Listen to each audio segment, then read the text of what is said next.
UAE താമസിക്കുന്ന Indian പൗരന്മാർക്ക് പുതിയ ഇലക്ട്രോണിക് ചിപ്പ് ഘടിപ്പിച്ച് ഇലക്ട്രോണിക് പാസ്പോർട്ടിന് അപ്ലൈ ചെയ്യാൻ പറ്റും എന്നുള്ള കാര്യം ഞാൻ വീഡിയോ ഇട്ടിട്ടുണ്ടായിരുന്നു. അതിൻ്റെ താഴെ ഒത്തിരി കമന്റ്സ് ആൻഡ് ക്വയറീസ് വന്നിട്ടുണ്ട്.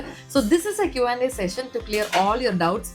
എത്രയാണ് റേറ്റ്, എത്ര സമയം എടുക്കും ഈ ഒരു പാസ്പോർട്ട് നമുക്ക് കിട്ടാനായിട്ട്? സോ അതിനുള്ള എല്ലാ ആൻസേഴ്സും എൻ്റെ കയ്യിലുണ്ട്. ഫസ്റ്റ് ക്വസ്റ്റ്യൻ തന്നെ, UAE നിന്ന് ഈ പാസ്പോർട്ടിന് അപേക്ഷിക്കുമ്പോൾ പ്രത്യേകിച്ച് എന്തെങ്കിലും ഡോക്യുമെന്റ്സ് എക്സ്ട്രാ വേണോ? നോർമൽ പാസ്പോർട്ടിന് നമ്മൾ എന്തൊക്കെ അപ്ലൈ ചെയ്യാനായിട്ട് യൂസ് ചെയ്യുന്നു അതേപോലെ തന്നെയാണ്, വലിയ മാറ്റങ്ങളൊന്നും തന്നെ ഇല്ല. ഇനി എങ്ങാനും മാറ്റങ്ങൾ ഉണ്ടെങ്കിൽ കോൺസുലേറ്റ് വെബ്സൈറ്റിൽ ഇത് പ്രസിദ്ധീകരിക്കുന്നതായിരിക്കും കേട്ടോ.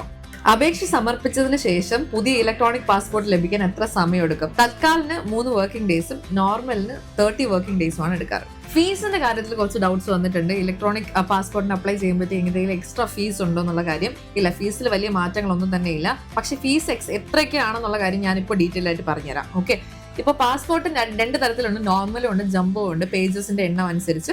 സോ ഓർഡിനറി പാസ്പോർട്ട് ആണെന്നുണ്ടെങ്കിൽ മുതിർന്നവർക്ക് അഡൾട്ടിന് 285 ദിർഹംസും 380 ദിർഹംസ് ആണെങ്കിൽ ജംബോ. ഓക്കെ, കുട്ടികൾക്കാണെങ്കിൽ 190 ദിർഹംസ് ആയിരിക്കും ഓർഡിനറി പാസ്പോർട്ടിന്റെ റേറ്റ് വരുന്നത്.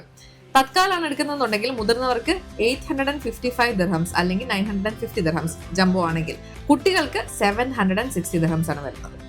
ഇലക്ട്രോണിക് പാസ്പോർട്ട് ഉപയോഗിക്കുന്നത് വിസ പരിശോധനയിലും അന്താരാഷ്ട്ര അതിർത്തികളിലും വേഗത എങ്ങനെ വർദ്ധിപ്പിക്കും എന്നുള്ള കാര്യം ഒരു ചോദ്യം വന്നിട്ടുണ്ട്. സംഭവം ഇതിനകത്ത് RFID ചിപ്പാണുള്ളത്. ഈ RFID chip Indian passport ICAO അന്താരാഷ്ട്ര മാനദണ്ഡങ്ങൾ പാലിക്കുന്നതിനാൽ ഇപ്പൊ ഇമിഗ്രേഷൻ അല്ലെങ്കിൽ ഇലക്ട്രോണിക് ഗേറ്റുകൾ ഉപയോഗിക്കുന്ന രാജ്യങ്ങളിൽ നമുക്ക് ഈസിലി കടന്നു പോകാനായിട്ട് പറ്റും. ഇലക്ട്രോണിക് പാസ്പോർട്ടിന്റെ സേവനം ഇപ്പോൾ UAE ഇന്ത്യൻ പ്രവാസികൾക്ക് ലഭ്യമാണോ എന്ന് ചോദിച്ചിട്ടുണ്ട്. അതെ, ഇപ്പോൾ ലഭ്യമാണ്. 2025 ഒക്ടോബർ 28 മുതൽ ഇത് പ്രാബല്യത്തിൽ വന്നിട്ടുണ്ട്. സോ എല്ലാ ഇന്ത്യൻ പ്രവാസികൾക്കും UAE നിന്നുകൊണ്ട് തന്നെ ഇലക്ട്രോണിക് പാസ്പോർട്ടിന് അപ്ലൈ ചെയ്യാം. റേറ്റും കാര്യങ്ങളൊക്കെ ഞാൻ എക്സ്പ്ലെയിൻഡ് ആയിട്ട് ഇപ്പോൾ ഈ വീഡിയോയിൽ പറഞ്ഞിട്ടുണ്ട്.